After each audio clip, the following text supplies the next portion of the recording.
Welcome to the Simple Dad iPhone tutorial.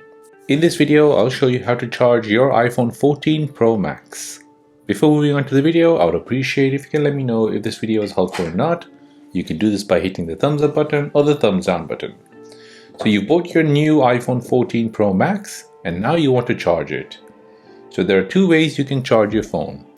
The first way is using the USB cable provided in the box. So this is the cable here. For this, you will need a 20-watt power block, which you can buy from Apple. So this is a 20-watt power block, which you can get from Apple. On your USB cable, you've got your lightning cable port here, and then you've got your USB-C cable here, which plugs into this block. And then this part basically plugs into your iPhone here. So you can buy these 20-watt block chargers from Apple, or you can use the third-party ones which are from Anker. Just remember, these blocks are the fast chargers which are built for your iPhone 14 Pro Max. So I don't recommend charging your iPhone with one of those wall socket USBs or Samsung power adapters, as this can degrade your battery health. Always get the Apple branded ones or the Anker, which are rated quite good and they're safe for your iPhone. Now, the second way of charging your iPhone is using the MagSafe charger.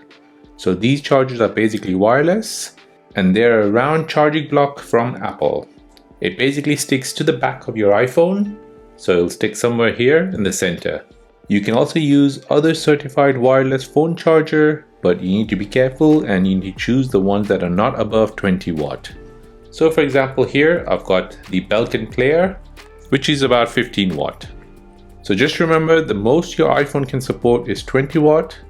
Anything above that, it'll damage your battery. If you use a 5 watt charger on your iPhone, this will charge the iPhone very slowly compared to a 20 watt charger.